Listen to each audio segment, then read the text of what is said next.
భూపాల్ విషవాయువు అనే 1984లో 1984లో భూపాల్ విషవాయువు రిలీజ్ అయ్యి అంటే ఫ్యాక్టరీ నుంచి అనుకోకుండా అది బ్లాస్ట్ అయ్యి గాలిలో కలవడం ద్వారా అక్కడ నుంచి వెళ్లే బండ్లలో, ట్రైన్లలో, బస్సులలో వాయువును పీల్చుకొని కొన్ని వేల మంది చనిపోయారు.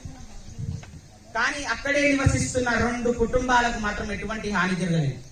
సైంటిస్టులు వచ్చి చెక్ చేస్తే ఆ ఇంట్లో నిత్యము అగ్నోత్ర ఆచరించే వాళ్ళని తెలిసింది. ఇందాక చెప్పాను, మనం అగ్నోత్ర ఆచరించిన వాళ్ళు పొద్దున చేసిన వాళ్ళు సాయంత్రం వరకు, సాయంత్రం చేసిన వాళ్ళు పొద్దున వరకు ఒక లేయర్ లాగా ఏర్పడి, ఒక పొరలాగా ఏర్పడి, ఒక కవచం ఏర్పడి మనకు కాపాడటం జరుగుతుందన్నమాట.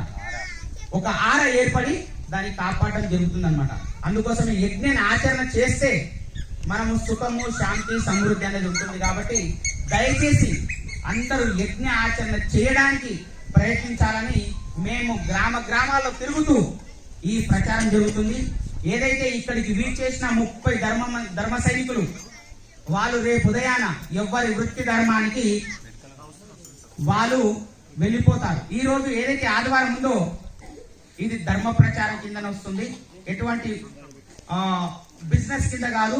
మేము ధర్మ ప్రచారానికి ప్రతి గ్రామంలో అగ్నోత్ర ఎవరైతే చేస్తారో ఆ గ్రామం శ్యామలంగా ఉంటుందని చెప్పడం జరిగింది. ఇంతకుముందు వేదాల్లో కూడా చెప్పింది. రామరాజ్యంలో కూడా అలానే చేశారు. కాబట్టి ఇప్పటికీ రామునికి దైవంగా మనం తలుచుకొని రాముల్లాగా జీవించాలని కోరుకుంటున్నాం. కాబట్టి అందరూ యజ్ఞాన్ని ఆచరించాలని ప్రతి ఒక్కరికి మా యొక్క మనవి. అలాగే దీని గురించి చివరికి ముగిస్తూ మన స్టాల్స్ ఉన్నాయి, అక్కడ పాత్రలు ఉన్నాయి. ఎవరైనా చేసేవాళ్ళు కూడా చెయ్యండి. అలాగే